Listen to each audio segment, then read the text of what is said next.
If you're new to the channel, I'm Adam and I travel the country carrying out electrical work for people who find me on social media. My first job today is I'm reinstalling an EV charger that I took out of my customer's house and installing it in their new house, saving them some serious cash. I'm going to be talking to you about the advantages of doing this, including the environmental advantages and why this has saved my customer so much money.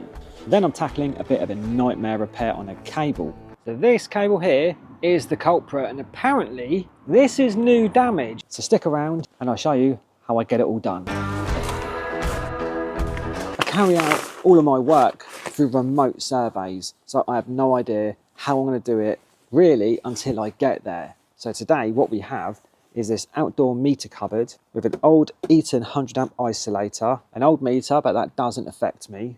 All that means is I cannot get on the new cheaper like Octopus intelligent tariff until this has been swapped out, but that can be done at any stage. And I have meter tails going through the wall to the existing consumer unit, which I can't use. Let me show you why.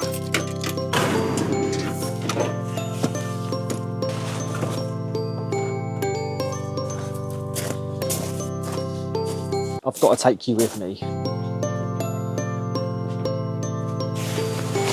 So what I have here is a Hager plastic consumer unit with an RCD as the main switch. It's a type AC and no spare ways, so I can't use this board. Now what I'm hoping is that the meter tails come into this boxing in area and into the bottom of the consumer unit, but unfortunately they don't. It's nicely dressed though. Splitting meter tails that are already in a consumer unit can be very difficult, so I'm going to pull in some new ones from the meter cupboard side.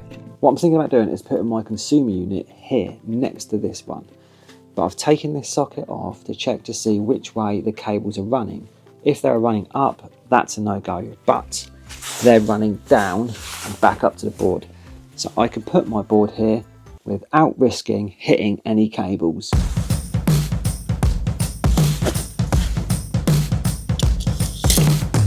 I would like to introduce to you today the new addition to the SOTA 5 drill range. Customised by Makita for me. Full disclosure, I sprayed that. If I've measured this right, I'm going to have room for 2 cable entries along with my 100 amp terminal block still.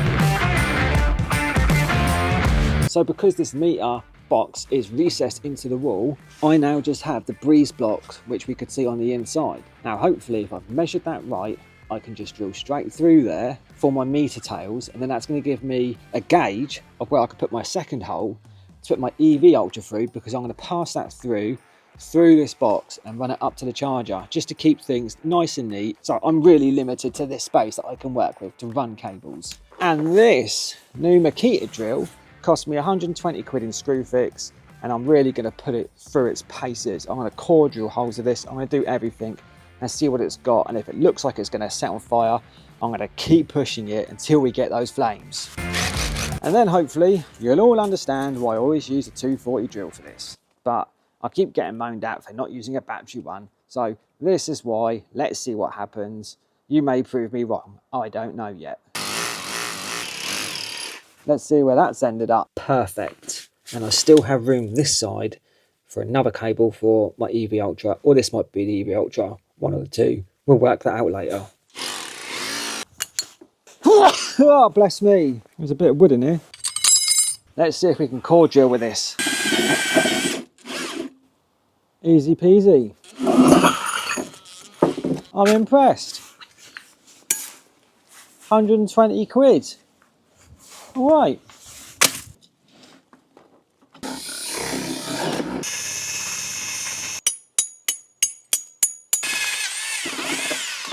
So this definitely is not as powerful as the 240 one, but it saved me dragging out a load of cables and stuff, so I'm going to run with it. And it was just breeze blocking, it wasn't brickwork, so we'll see. It's quite heavy though. I'm just trying to find faults because I like my 240 drill so much. I'm definitely going to kill you. Definitely. You're gonna die.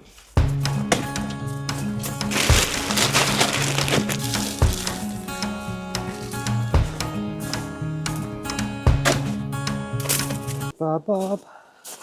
Ba, ba, ba, ba, ba.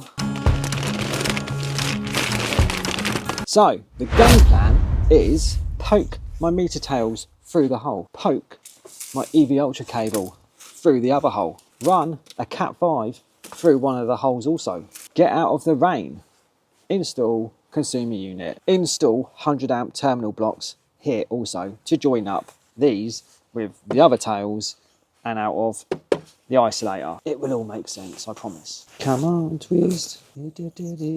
Behave yourself, cable. And go through there.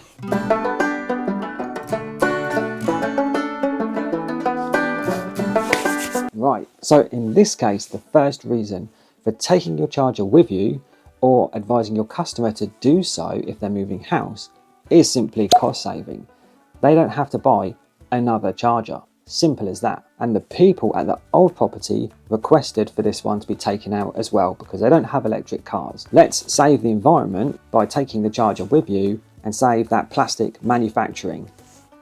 Make sense? Reason 2 is the customer is already familiar with this charger and the setup, and it's all ready to go. All I need to do is connect this charger to the internet at the new house and everything else is done. All of their statistics, all of their records of their car charging, it's all still there.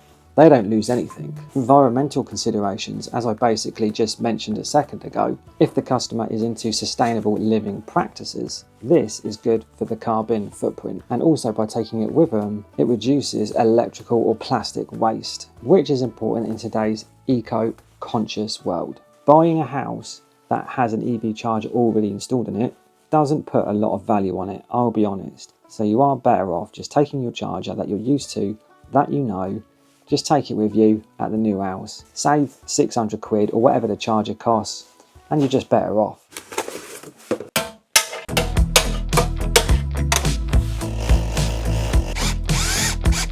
This may seem like a weird place to install a consumer unit, but I'm limited to where the supply comes into the property, and also I need to be careful of the obstructions around me. I have a socket below which I don't want to obstruct, and what you didn't see is that there is a desk that goes against this wall, and I need to keep this consumer unit below it, because let's be honest, no one wants to sit at a desk and stare at a fuse board. I also need to modify this boxing in to allow for my cables to go through it. A quick chop with a hole saw, and there you go. Not a bad job at all. I'm happy with that. Tidy.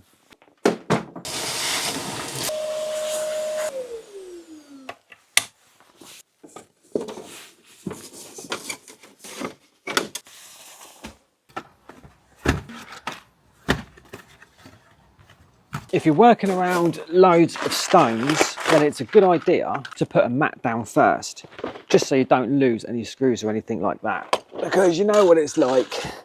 Put anything down, you're definitely going to lose it.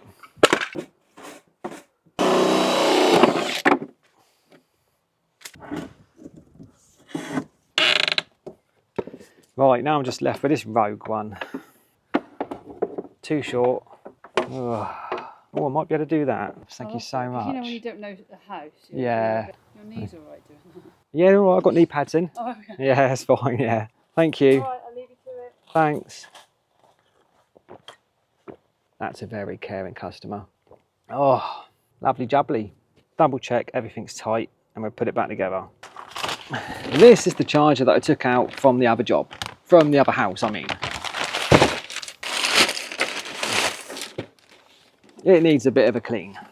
And if you ever do this, make sure you take your CT back out. Because I've done it before where I left it and then I had to go back to their old house and retrieve it, which is a bit awkward when you're talking to the new people who live there because they don't understand or know what's going on.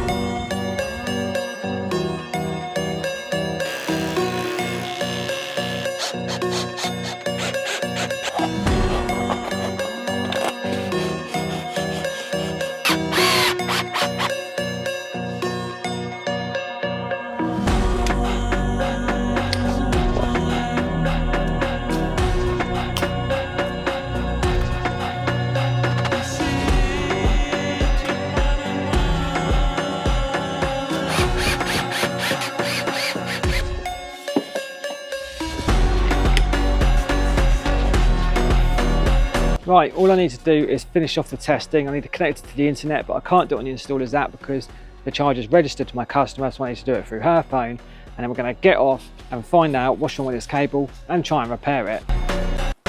So this cable here is the culprit, and apparently this is new damage, and they don't know how it's happened, and I don't know, and it's in a real awkward position. I think because there's a big hole there, it might have been gnawed away by rodents, because if it was just scuffed, it would already be further in the wall, if that makes sense. Let me give you a closer look. You see? So I need to try and repair that.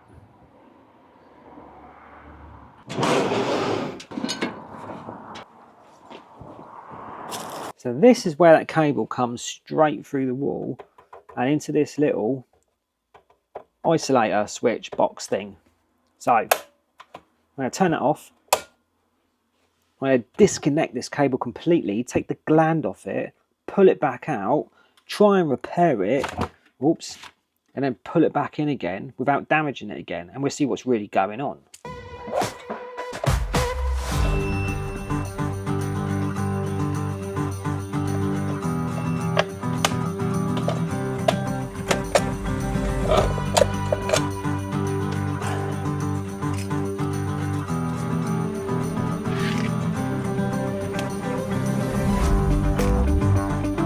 That concerns me a little bit, where this is going up on an angle like that. So I might put a draw wire on this, but I'm not going to be able to do that. Yes, I can do a draw wire.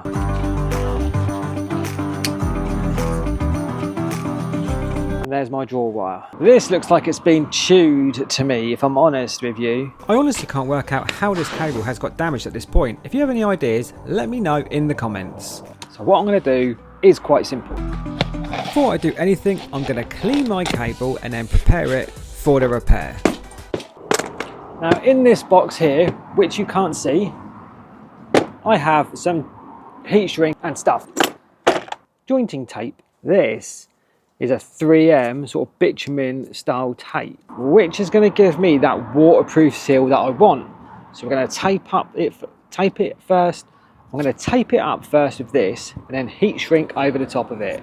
That's the plan. Good stuff, this. And see if this even fits. No chance. Not with tape as well. Oh dear, what else have I got? That's all too small. Raid the van time. Found this. Slightly bigger. Ever so slightly. Oh yes, look at that. Right, we'll make that work.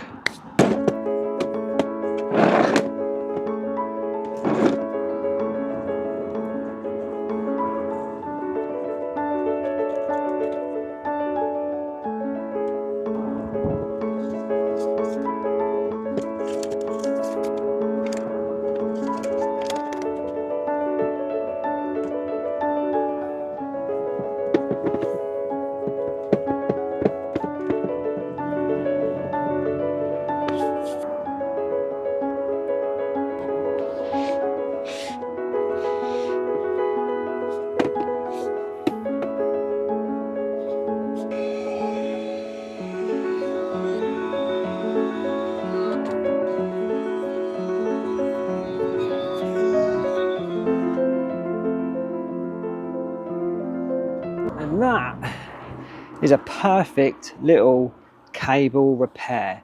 Once you've done all your heat shrink, just make sure there's no bubbles left in it. I can see all the ripples from the tape underneath, so I know it's shrunk down enough. And the idea of the tape is to stop any moisture getting in, seeping inside here. So that is now solid. All I have to do is try and get this back in the house and connect it back up now. Now I just need to be uber careful. You don't damage this again. I say damage it again, I didn't damage it in the first place. Let's see if we can get this made back off in there now. And then I'll probably stick another cleat in it just to finish it off.